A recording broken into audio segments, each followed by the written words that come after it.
Assalamu alaikum everyone, this is Homeschool Ummah back again to talk about home education for toddlers and preschoolers. I've seen a lot of people ask questions in different homeschooling forums, on Facebook and WhatsApp and just people that I've met talking about, okay, I have a 2, 3, 4 year old, what can I do with them at this age? And I personally believe that there's so much you can teach them, even at a young age. And, there are a lot of quote unquote experts out there who will say, don't teach them anything until they're 6 or 7. And this seems to be a prevailing belief in the homeschooling community, which I think is a bit strange, honestly. Obviously, education at this age is not going to look like sitting your kids down at a desk for hours at a time and drilling them with flashcards, but at the same time, there's so much that you can teach them, and it can be fun. It can be through activities or games, and I don't see how that would be scarring um, to a child to start learning at that age. So let's dive in. A lot of this is simply about laying the foundation for home education for future years because, inshallah, you're in this for the long haul. So, laying a proper foundation is really crucial, and that's something that you can do at this age. So, the first thing you can do is focus on your own learning. So, I have it as mother learning. Presumably, the mothers are going to be the ones taking the lead here in educating their children, although fathers are very important as well.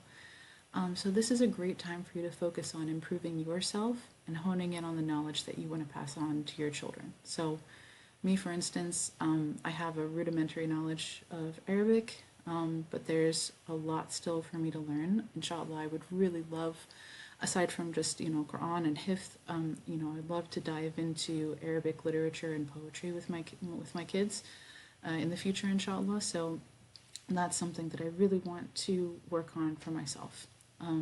Second, you can figure out your home education philosophy and explore resources. This is just a great time to read and watch YouTube videos and just really dive deep and think about how you want to educate your kids. There are different, if you're new to the homeschooling world, which presumably you are if you have young kids, there are so many different philosophies out there. For myself, I'm really attracted to the classical and Charlotte Mason philosophies, although I think there is a bit of adaptation needed to make it more Islamic because these are Christian-based philosophies, and especially the classical method, and they kind of tie together. They're very similar. The classical method focuses on learning Latin, so obviously you can substitute that for Arabic, and it focuses on Western civilization, so you can really, make the effort to include and focus on Islamic civilization. Second, start forging the lifelong mother-child bond. So this is a really beautiful part of the foundation that you get to lay in educating your child because, in homeschooling there is no line between parenting and teaching. So you get to forge these really strong bonds with your children because you'll get to spend so much time with them, inshallah. And this provides, the foundation for home education. So, you're establishing a tone of love and respect in the household, which inshallah will make it easier to get through the difficult days. So right now, play a lot with them, pay a lot of attention to them, talk to them, give them lots of hugs and kisses, figure out their love language, and just shower them with love because you're laying a very strong foundation right now. Next, which is very important, is cultivating good companionship. This is for yourself and for your kids. Now, you may have friends or maybe even family members who you love dearly, but unfortunately they just won't be a good influence on your children. So now is the time to really start filtering out those bad influences by spending less time with those people and focusing on cultivating the very best companionship for you and your children. So if you notice a child, at the playground or, at an event, and you just remark to yourself, wow, what amazing manners they have, what amazing adab and akhlaq, talk to their parents. Say, hey, I'd love to arrange a play date with our kids. They seem to, play really well together, and I really admire the way that your child behaves, and I just think they would be a really good influence on my kid, and I'd love to connect.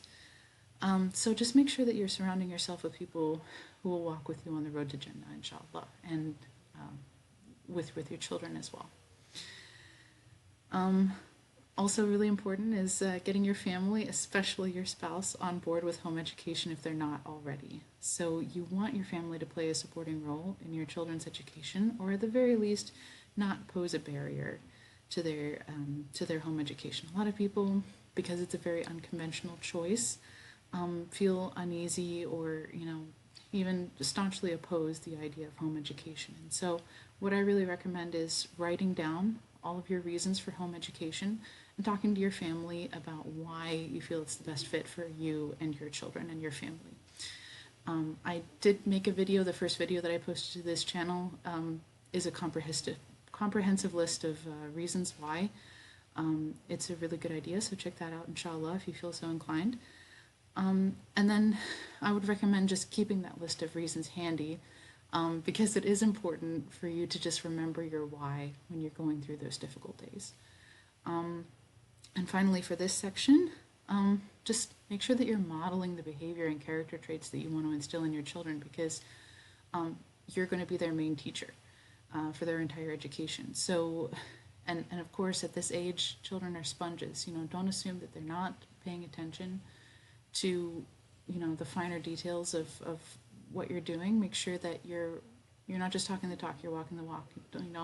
This whole do what I do, not as I say idea, it doesn't really work. So if you're not praying, if you're not dressing modestly, if you're not following certain aspects of your faith that you want to see in your children, now's the time to make sure that you are being the ideal role model for your children. So a lot of this is really just setting the stage, setting the foundation, creating a cultivated environment for your kids, and making sure that you are in the tip-top shape so that you can prepare yourself to educate your children, inshallah.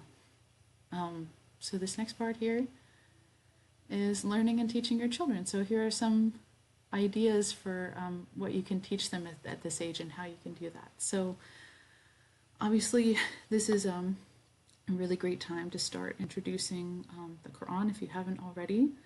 Play and recite Quran routinely for your kids. Play the same short surah on repeat several times in the morning while they're eating breakfast.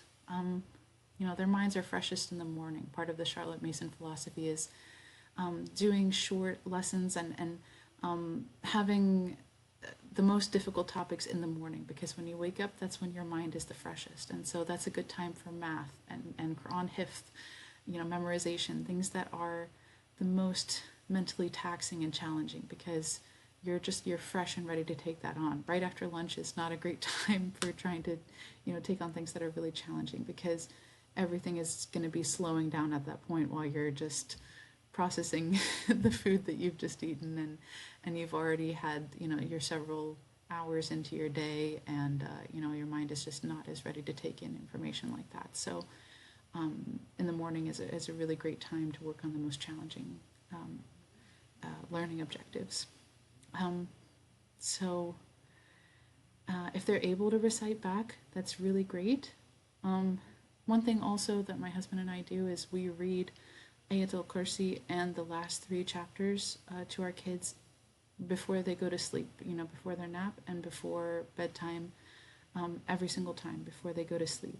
And my daughter, who is almost 4, has, alhamdulillah, has those memorized already. And we didn't even really, attempt to, make it into a lesson or anything like that. It's just repetition. And they just, like I said, they have exquisite powers of memorization when they're very young. So that's really beautiful. Take advantage of it. Just expose them to it a lot. And then give them lots of praise and set up simple reward systems if you want. I know a sister who, her almost 4-year-old has memorized 7 chapters at this point. And I asked her how she did it, and she said that she just had a very, very simple reward system. They get a sticker for every chapter that they memorize, and if it's a longer chapter, then she would incorporate some candy as well. throughout, just to kind of get through those milestone markers. Um, so SubhanAllah, children are really simple at this age, and they're also really good at memorizing. So it's a great time to just read to them, just expose them to it. You don't have to necessarily kind of quiz them or like, really harp on, making sure that they're pronouncing perfectly or anything like that. But just giving them that exposure, inshallah, will be really beneficial. Second thing, and this is really huge, is pre-reading skills.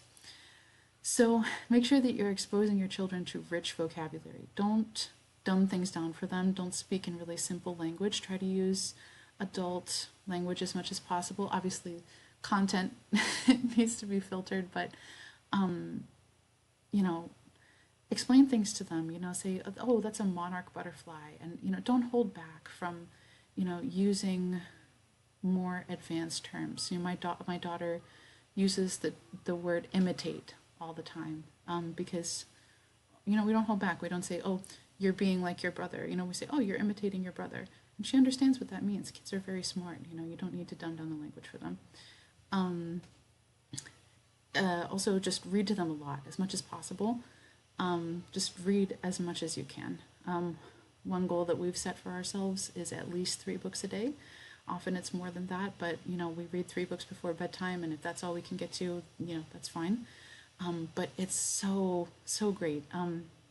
There's a book called The Read Aloud Family, and it's all about the benefits of reading aloud to your children. It not only exposes them to rich language and vocabulary that they wouldn't encounter otherwise, but there was actually a study done, a national study, into what factors create, the best readers and the most enthusiastic readers. And hands down, the biggest contributing factor to proficient readers is reading aloud to your children before their school age, and even after. The benefits just continue even into adulthood. This is really can be a bonding activity for you. You can have these really great experiences with your child. It's you have them on your lap or next to you, and you get to have those references, those inside jokes, those quotes that you do. My daughter, who's not even 4, all the time quotes her books, and we read the same books to her over and over again. We try to go for breadth and depth. So we'll read many books, but we'll also read the same books over and over again. So a lot of times we'll do a library haul. We'll come back with 3 to 10 books from the library, and we'll just read those books over and over again for a couple of weeks. And by the end of those couple of weeks, my daughter will have many lines memorized. A lot of times I just kind of pause at certain parts to ask her, to see if she'll fill in the blank. And a lot of times she can, whether it's a word or a sentence or even a full page. A lot of times, mashallah, she's very, very good at memorizing. So, and that's just really exciting. Like, she loves doing it, and she loves quoting things. And then, we go out, we go outside, or we go to the store, and she sees something that reminds her of one of her books. And then she'll just quote it out of the blue, and it's just the most beautiful thing. So reading to your kids is just, I cannot emphasize enough how important it is at this age, and just how beautiful and rewarding and amazing it is. You can listen to audiobooks, which are far above their level, especially in the car. So we've just finished The Wind in the Willows, and we just listen to it in 10, 20-minute segments as we're in the car driving someplace. And it's way above, my kids' level. The language and the plot. It's a little bit complex for their ages, but it's exposing them to that language. And my daughter always asks for it. She goes, "Can we listen to The Wind in the Willows when we get into the car?" And it's just it's nice. It's enjoyable. It's fun, and for me, it keeps me really entertained. I think I enjoy it more than they do. Okay, I already said make sure you aim for breadth and depth. Let's see. Yeah, point out letters and words everywhere. One thing that we did for my daughter when she was 3 was we made sure that she knew the names of all the capital letters. And now that I'm teaching her how to read, I understand actually it's really more important to expose them to the lowercase letters and talk about the sounds that they make. It's great if you can, point to a letter and say it by name, but what's actually more important for reading is to be able to know that the letter C says k, k as in cat. So, if you see a stop sign, point out that it starts with the letter S, which says S. And, get foam letters, magnetic letters, block letters, just as many tactile things as you can to expose them to different things. Or if you can't afford that, that's fine. Just point it out. Words are everywhere. Letters are everywhere. Just point them out all the time and spell them. Just write things down on paper or on a whiteboard or a chalkboard or whatever you have. Just make sure that they're getting that exposure as much as possible. And you don't have to turn it into a lesson. It doesn't have to be this half-hour thing where we sit down and we talk about the letter S, and then we talk about all the different words that start with S and contain S. You can turn it into a game. There are just so many different games that you can play, and you can just point it out every now and again. Just, oh, look at that. That's D. That says D, D, D. And then just work on that with them, and just very casually. It really doesn't have to be a big thing. Just make sure that you're exposing them to that as often as possible. Yeah. So next we have pre-math skills. So just count things constantly at this age. For example, let's count the ladybugs on this page as you're reading a book. Play hide and seek and count to 10 or 20 over and over again. Sing 1, 2, 3, 4, 5. Once I got a fish alive. That's a really nice song. We always sing the alphabet song and then sing this 1, 2, 3, 4, 5 song while changing diapers, and then also just randomly. I also sing it when my kids get upset. I start singing the alphabet song and then the 1, 2, 3, 4, 5 song. And there's just, again, it's just exposure and repetition. It's not rocket science, really. Like, you just expose them to these things as often as possible. And then finally, explain everything and make every situation into a teaching moment. So this may not be your immediate inclination because a lot of the time you're just kind of hanging out with them and just watching them and, some trying to create activities and just keep them entertained. But take that opportunity, take every opportunity to create a teaching moment. So if you're out watering your plants in the garden, take that as an opportunity to say, hey, did you know that plants take in water from the roots? The roots are the part at the bottom here, and you can show them it's beneath the soil. Water helps them to grow so that they can make leaves, flowers, or fruit. Plants also need sunlight and air, and then you can point to the different parts of the flower, the stem, the leaves, the bud, the petals. Explain to them that plants also produce seeds. My daughter loves, right now we have some zinnias in the backyard, and I let her collect the dead flowers once they've gone brown and shriveled. She can pick them, and then we pick the petals out, and at the end are the seeds. And so I point out to her, this is the petal, and at the end here is this is the seed. She loves to go and collect seeds, and it's just such a wonderful tactile activity where she's also learning about plants. And then, of course, take the opportunity to explain this is a creation of Allah. All of this is by the will of Allah, who created everything. Alhamdulillah. So you can just incorporate, religious knowledge and dhikr, and just take every opportunity to be thankful to Allah and to just be in awe of His creation. Okay, so finally, this is the last part here. Just want to give some practical suggestions, just general suggestions here. Pay attention to your children and take notes on them. Take literal notes. I'm a little bit obsessive in this way. I just love to write things down about my children like it's some sort of long-term observational study. But inshallah, that'll be useful to us in the future. Just take note. What's their learning style, and what's their love language? How do they take in information best, and how do they experience love the most deeply? My daughter, for instance, is not super touchy. Obviously, physical touch is important. I have to give her hugs and kisses, all the time. But at the same time, her need for that is not as great as my son's. My son just loves to come in for hugs, and he loves being kissed, and he'll, put his cheek closer to you so that, you can give him kisses on the cheek. And, anytime he's even remotely upset, he'll come in, he'll just run over for a hug. And my daughter, is more focused on quality time. What's really important to her is getting focused attention from me. And for my son, he plays much more independently. It's not as important for him to be, in the limelight all the time, and he doesn't need that focused attention as much. And right now I'm reading this book, The 5 Love Languages of Children, and it's based on, the original 5 love languages.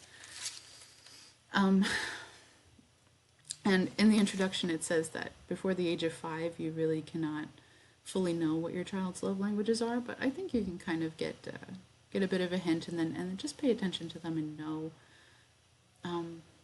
what's really important for them. How can I show love in the best way that they seem to want to receive it? So, in addition, you can take notes on, what's the best time of day for them to absorb information. Again, it's probably normally going to be in the morning, but, I also find for my daughter, she does great when my son is taking a nap, because then I can really focus on her. And we're not distracted by him. And sometimes right before bed can be a good time as well, because it's just that quiet time of day, when again there are not as many distractions, but that's if she's not too tired. So next, what puts them in a good mood, what puts them in a bad mood, what brightens their spirits when they're upset.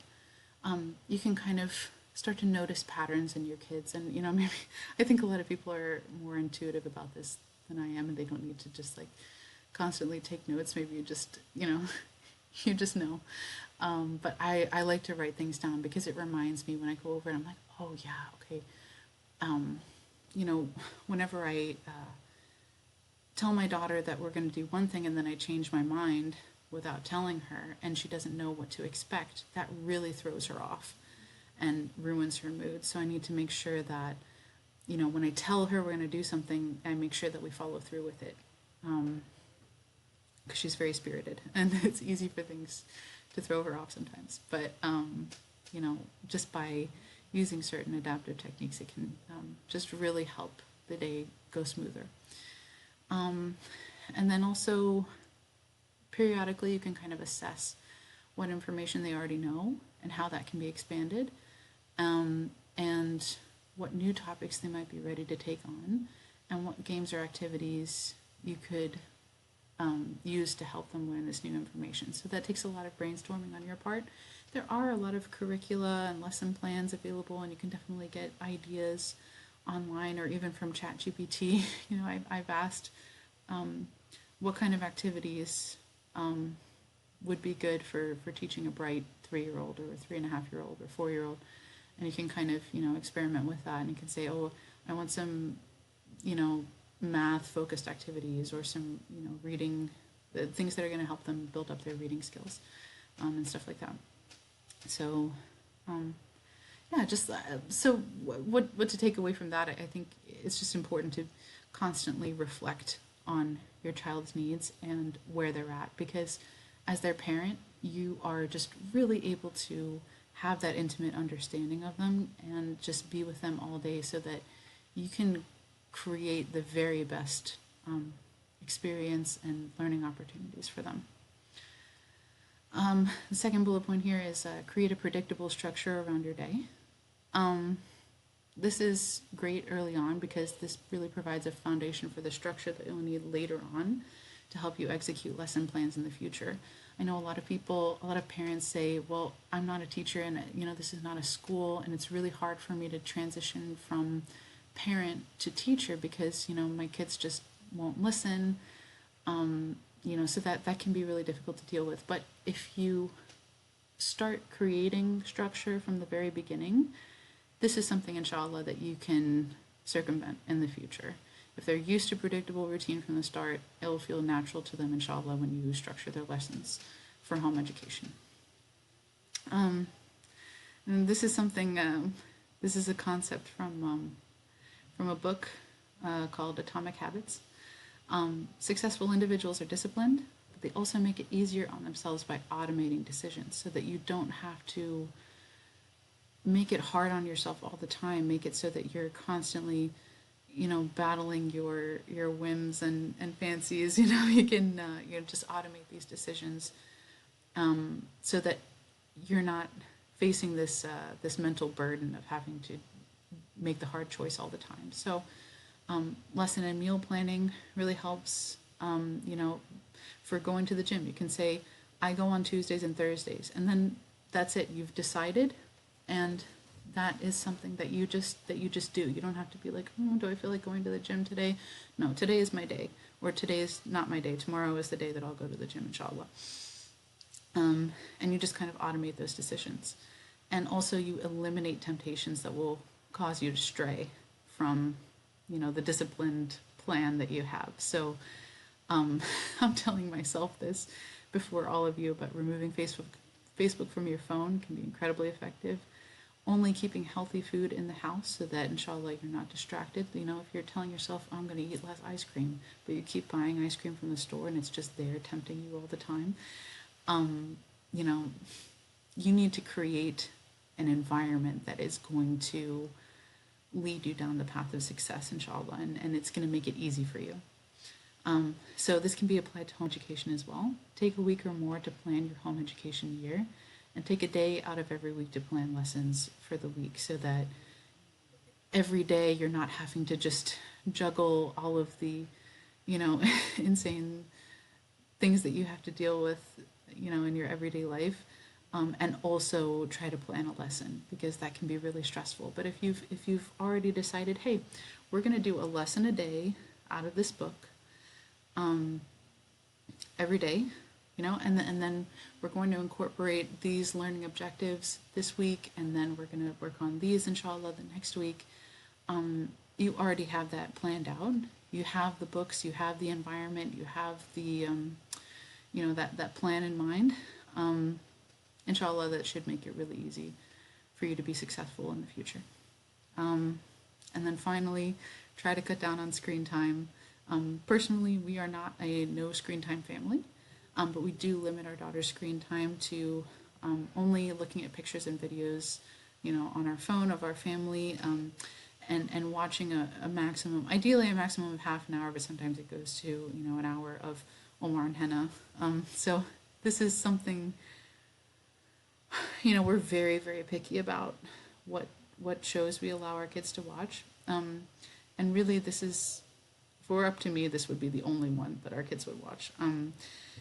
This show is entertaining, but not too addictive, and it teaches the children du'as, dhikr, and good adab. So what I do is I have YouTube Premium, I download the videos, and then I put the phone on airplane mode so that my daughter cannot switch to any other video. She loves to click on other things.